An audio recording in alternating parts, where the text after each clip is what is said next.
Welcome to What Are You Sporting About podcast, a podcast about business, employment, sports, and entertainment to help educate, support, and guide you to your next level. Here's your host, attorney Sivonnia DeBarros. Hello, everybody. This is Sivonnia DeBarros, the protector of athletes, as well as the founding attorney of the S. L. DeBarros Law Firm, where we represent 6- and 7-figure business owners and athletes in business. And as you know, we are emerging and representing college athletes around name, image, and likeness. So definitely make sure you take advantage of finding an attorney who protects you and wants to protect you to make sure that you create the future that you desire now, starting today. Guys, look, make sure that you never miss an episode. Go on your favorite podcast platform. Make sure that you subscribe to What Are You Sporting About podcast, because look, these conversations are, I don't really want to say design, but I'm bringing content to you that I feel will help to inspire, motivate, and educate you to your very next level. So I don't want you to miss an episode. Make sure that you go and subscribe so you always have our information, our episodes at your fingertips. And get the book. What Are You Sporting About? You can go to prosportlawyer.com and get your book. I also want you to go and buy my new best-selling book, Athletes Making Moves, How to Secure the Future by Protecting Your Name, Image, and Likeness. So today, this is going to be interesting. All right. So 3 things that we can learn about Coach Gruden's conduct, Jon Gruden. And I know that you guys out there in the sport world know about this guy. He coached for the Raiders, and he has resigned for making certain statements that are very racist, to say the least. So I want to talk about 3 things that we can learn from him. But before we jump into that, I just want to start off kind of with a little example, somewhat of a story. Have your mom or dad ever said, you can't do what Joe Blow is doing because you might be the one to get in trouble for it? And there may be an example in your life where somebody else was doing something and you decided to go and do the same thing, and you were the one who got in trouble for it. Okay? That's just how life is. That's how it works out sometimes. Sometimes even doing something that somebody else does may show who you are, your true character. And we always want to be mindful about what we do in the dark will come to light. And that's the first lesson that we can learn from Jon Gruden. I'm going to read from the New York Times reporting on his misconduct, because all of this stuff came out of an investigation for workplace misconduct. Okay. So as a part of all of that, this investigation found, and I'm quoting here, found that Gruden had casually and frequently unleashed misogynistic and homophobic language over several years to denigrate people around the game and to mock some of the league's momentous changes.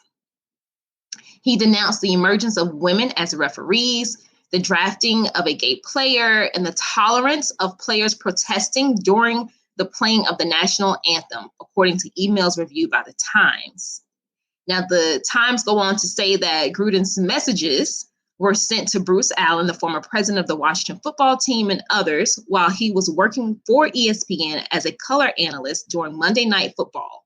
In the emails, Gruden called the league's commissioner, Roger Goodell, a faggot and a clueless anti-football pussy, and said that Goodell should not have pressured Jeff Fisher, then the coach of the Rams, to draft queers, a reference to Michael Sam, a gay player chosen by the team in 2014.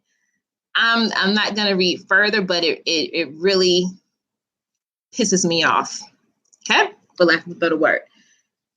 You all know, if you listen to this podcast, if you follow me in any way, you know that my bread and butter is the law. That's what I do. That's my calling. That's my passion. And there's a portion in my firm where I represent individuals in what we call labor and employment. And that's the civil rights part of my firm where I go in to protect those who have been harmed or wronged in some way.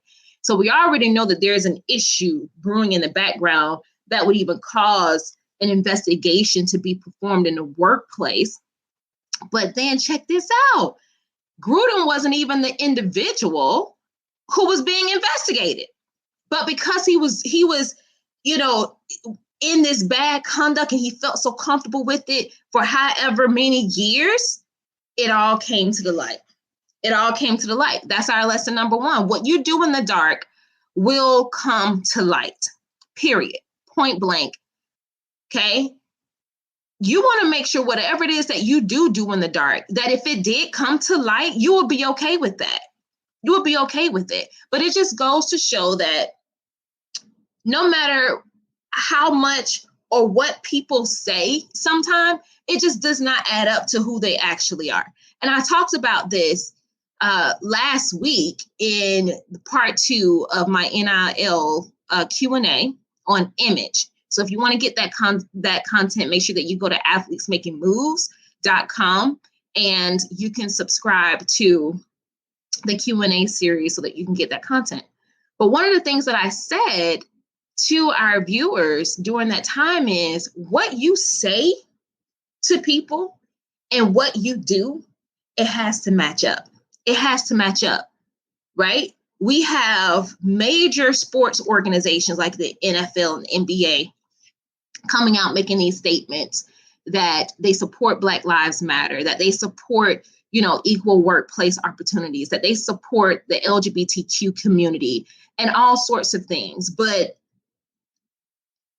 behind closed doors, it's a different story. No one truly supports minorities who are coming into these places of representation to show these athletes that we are you, you are me. Because that's exactly what it is, right? How do we keep allowing these things to happen? I am very passionate about issues of racism, period, point blank. And being an African-American woman, having people who are in my family and friends who are of the LGBTQ community and also African-American, it really strikes a nerve with me. But it doesn't, and this is one thing I want people to stop doing, is trying to pit one group, or I'm just going to say minority group, over the other, because we're all being treated unfairly. And it is high time that we pull out the bad apples so we can start building organizations that we love and that we respect. So if you have anything you want to say about this stuff, guys, I do want you to join in the conversation with me. Please make sure that you go ahead and drop your comment below. You can drop your comment below. I would love to hear what you have to say about this issue. Join the discussion. What are your thoughts? What are your thoughts? Drop it in the comment below. Like I said, our first lesson is what you do in the dark will come to light. What you do in the dark will come to light. You have to make sure that what you do, what you say in the light matches up with what you do in the dark, because all that stuff is going to end up meeting each other. It's going to meet each other.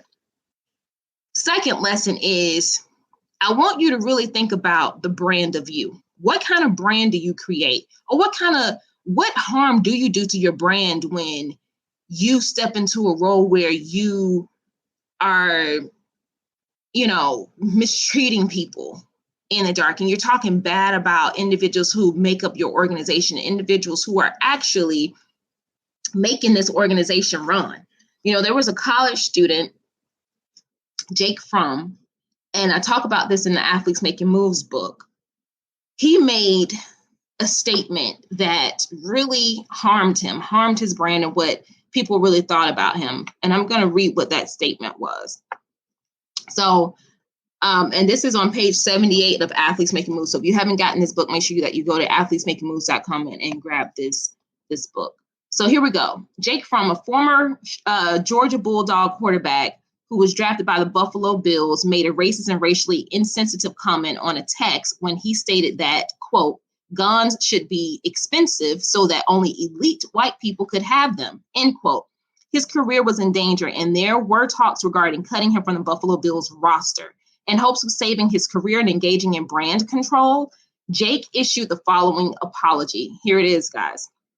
I am extremely sorry that I chose to use the words elite white people in a text message conversation, although I never meant to imply that I am, quote, an elite white person, end quote. As stated later in the conversation, there's no excuse for that word choice and sentiment. While it was poor, my heart was not. Now, more than ever, is the time for support and togetherness, and I stand against racism 100%. I promise to commit myself to being a part of the solution in this country. I addressed my teammates and coaches in a team meeting today, and I hope they see this incident is not representative of the person I am. Again, I'm truly sorry for my words and actions and humbly ask for forgiveness.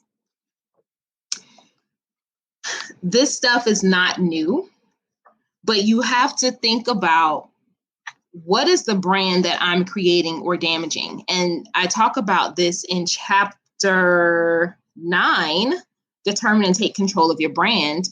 And this section is called Racism Damages Brands, which it does. So many people basically disowned Kaepernick, didn't feel that he should be kneeling during the national anthem. And it's so much history that people need to uncover for themselves about what the national anthem actually means, right?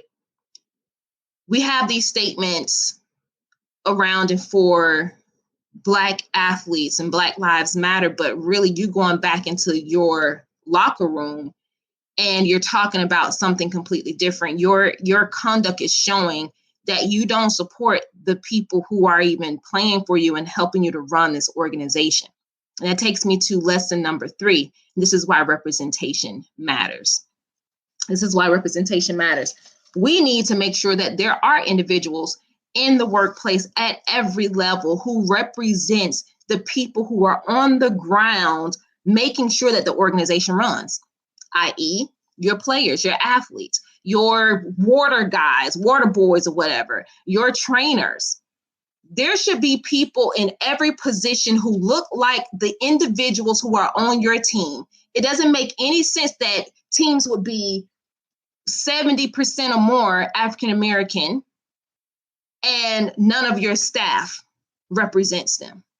It doesn't make sense that you would have LGBTQ athletes on your team and no one in your staff is from the LGBTQ community, right? It sends a message that you're good enough to work for us, but you're not good enough to lead this organization. It's a slap in the face. And then to see that there are these sorts of statements, it doesn't surprise me because I know these conversations are still taking place, but it does show us that there is still a long way that we have to go. And I want you to make sure, whether you are an athlete, if you are a person who is in management or at an entry level, your words, they matter, you matter, and you need to speak up if you ever feel uncomfortable. If you ever feel uncomfortable, you need to speak up in the workplace because it is time that we receive justice for all. And today, I don't know if you guys can see this. I'm wearing, and it was crazy because my husband and I were talking about this issue, but I got up and I put on my sweater, what he's sporting about. You guys can see that. And I'm very passionate about justice for all, okay? We got to make sure that we are creating safe, equal, and diverse workplace for everyone, not just for a few, and not just for white men who are feeling threatened by other individuals from different religious and ethnic backgrounds who are coming into these positions. We need to make sure that we're creating a representative environment for everyone to feel comfortable voicing their opinions and their concerns about their workplace from the bottom to the top, period. So to recap, 3 lessons, and for my college athletes who are tuning into this, I want you to really take these lessons to heart. Because sometimes when you're younger, you may think that you can get a pass with making certain statements or doing certain things. And I'm telling you, this stuff can follow you. You guys have something different than what my generation had. We didn't have Facebook coming up where everything was just like locked into the World Wide Web and you can go in and Google everything. We didn't have that. Right? So now it's even more important that you are cognizant about what it is that you put out there into the world. Lesson number 1, what you do in the dark will come to light, period. Lesson number 2, think about the brand of you, right? Do you want to do something that will distort or destroy the brand that you are trying to create? Because what you say and what you do, it has to align. And that could damage what companies, like any relationship that you've cultivated with someone who's in business or a business itself, it could damage that relationship based on what you do or say. So what you do what you do in the dark will come to the light, and think about the brand of you. And then 3, be representative of what you want for yourself.